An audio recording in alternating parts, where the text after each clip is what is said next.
y hagan el ejercicio cada uno de cómo llamar a este tercero. Recetas ninguna, reflexiones todas. La invitación es a pensar. La invitación es a pensar la educación. La invitación es pensar cómo me relaciono con el conocimiento. La invitación es a pensar cómo resignificar nuestras prácticas. ¿Desde qué lugar vamos a pensar la epistemología de la práctica? Sabemos cuáles son las tradiciones en la formación docente, sabemos cuáles son las pedagogías en las cuales se basan esas tradiciones, cuáles son los aportes de la psicología, los aportes de la sociología, pero hoy, si tuviéramos que inventar una nueva tradición en la formación docente, ¿cómo la llamaríamos? ¿Cómo la argumentaríamos? ¿Desde qué lugar construiríamos esa epistemología?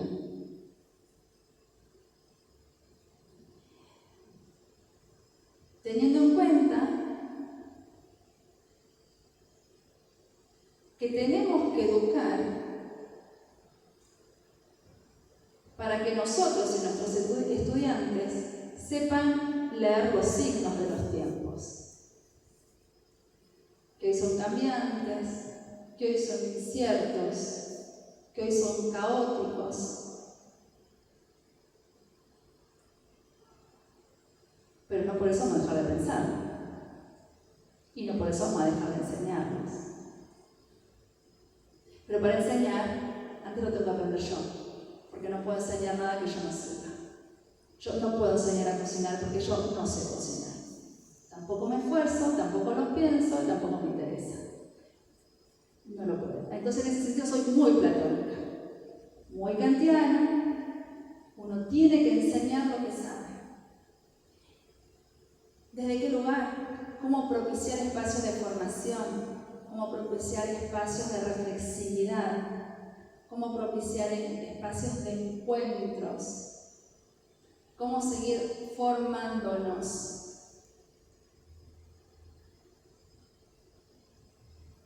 Y acá lo traigo a Cuyen, que también me encanta.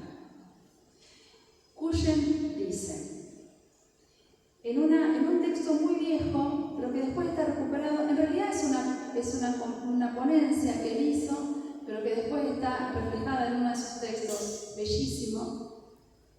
Y el texto se llama El conocimiento forma cuando se siente deformado por el suelo que habitamos.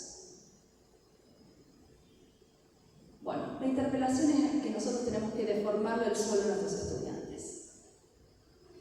El conocimiento forma cuando se siente deformado por el suelo que habitamos.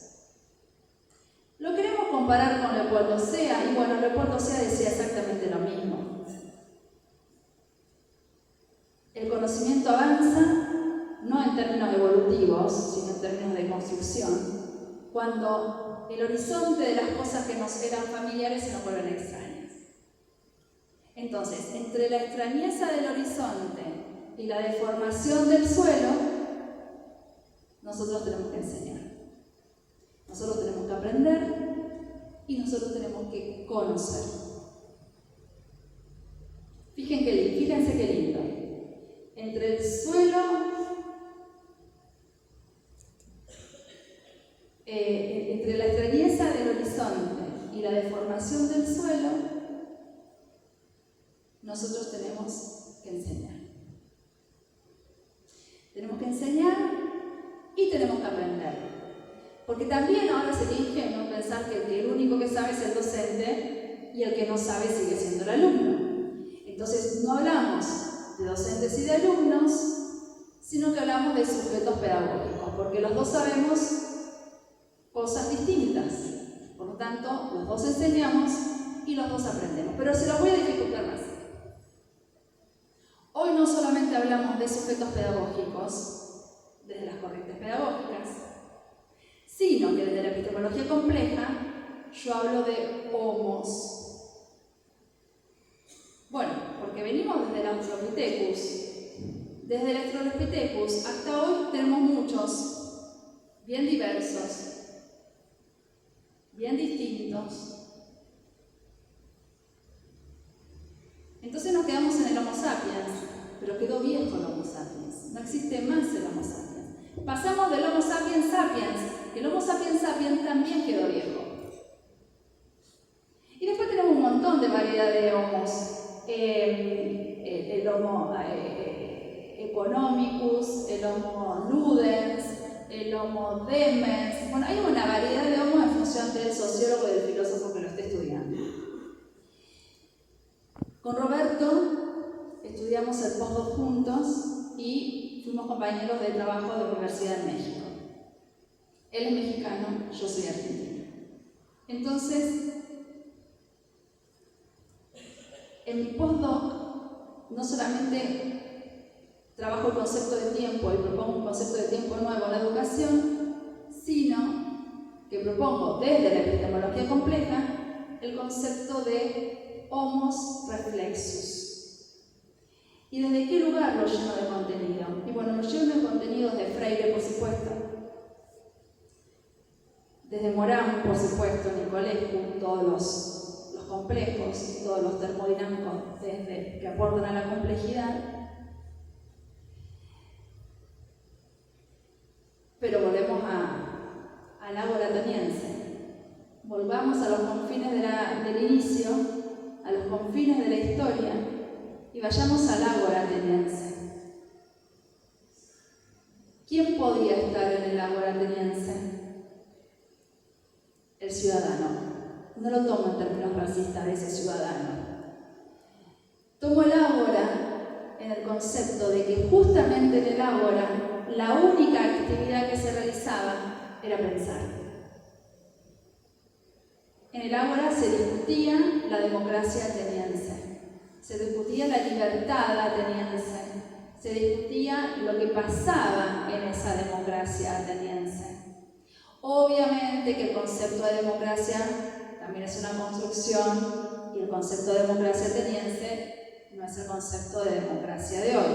Y ahí lo volvemos a tomar a Aristóteles diciendo que Aristóteles decía en su metafísica que el ser se entiende de muchas maneras. Bueno, la democracia también se entiende de muchas maneras en función de que todos los países democráticos del planeta Tierra no tenemos la misma democracia y no entendemos a la democracia de la misma manera.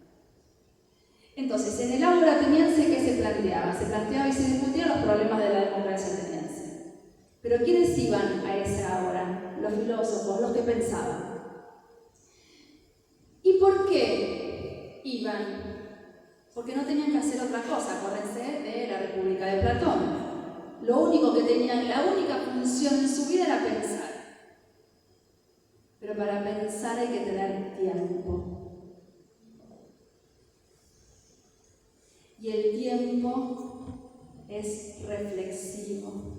El tiempo nos hace reflexionar. Y ahí lo tomo también, este tiempo de la reflexividad, que es el título de mi último libro, el tiempo como reflexividad, lo tomo a Byung-Chul Han. Vayan a leer a Byung-Chul Han, seguramente lo leen, pero vayan a leer todo lo que de Byung-Chul Han.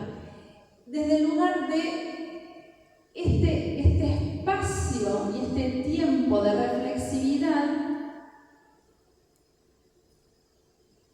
se logra primero pensando, pero la reflexividad nos ayuda, eso lo digo yo, no lo dice Byung-Chul Han, y ahí lo cito, a poder sentirle el aroma al tiempo. Solamente cuando nosotros nos paramos en este vertiginoso mundo, podemos reflexionar. ¿Y por qué nadie reflexiona? Porque el mundo no para. Al ser tan rápido, no podemos pensar. Entonces, la escuela tiene que ser ese espacio que pare para reflexionar. Es un tiempo de la reflexión, es un tiempo sin tiempo, porque el tiempo de la escuela es distinto. A ver, gente, no sé cuánto hace que estamos acá, pero afuera sigue viviendo la gente, seguramente que sigue lloviendo, no sé cómo nos vamos a ir, sigue lloviendo, se hizo de noche, el tiempo siguió, y acá es otro tiempo distinto. distinto. ¿Y por qué es otro tiempo distinto? Porque es un tiempo en donde se construyen los conocimientos. Es un tiempo que tiene que estar pensado para reflexionar. Es un tiempo en donde acá nos olvidamos de quiénes somos, sino que estamos pensando en otra cosa distinta. Bueno, saldremos y pensaremos qué comida vamos a hacer para la cena, cómo nos vamos a ver si sigue lloviendo y demás. Pero este tiempo es un tiempo que nos invita a la reflexión. No tenemos que hacer otra cosa que pensar. Y eso se logra hoy en la escuela, o se debería lograr, o deberíamos pensarlo hoy en la escuela. Porque es un momento en donde se debería parar, se debería reflexionar, se deberían pensar procesos metacognitivos, se deberían construir diálogos, debates epistémicos. Y esa es nuestra función como formadores y como coformadores, es ayudarles a caminar a nuestros estudiantes, a recorrer lo que nosotros hemos recorrido, pero distinto, como la transmisión lograda de Jesús. No sé cómo estamos con el tiempo. 1h30. ¿1 hora y media? Ay, perdón. Bueno, entonces vamos cerrando, se me fue el tiempo. Podemos seguir hablando mucho más tiempo, pero creo que nos podemos llevar muchas cosas para pensar. La idea no fue transmitir un conocimiento, la idea fue pensar. La idea fue pensar reflexivamente, pensar dimensiones de análisis, pensar alternativas y que cada uno en su contexto, con sus contenidos, con su disciplina, con su formación, resignifique y repiense todo esto que estuvimos hablando. Así que muchas gracias por la escucha atenta. No sé, creo que terminamos, ¿no? Sí, sí. Bueno, muchas gracias por la escucha atenta y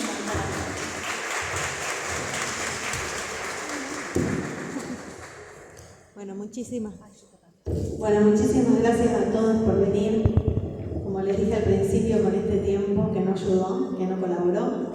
Y también en esta vorágine que nos lleva la práctica diaria, con este contexto tan complejo, con un proyecto que está dando más traspiés que soluciones, pensemos también porque cada vez más se complejiza nuestra práctica diaria a partir de estos proyectos. Gracias.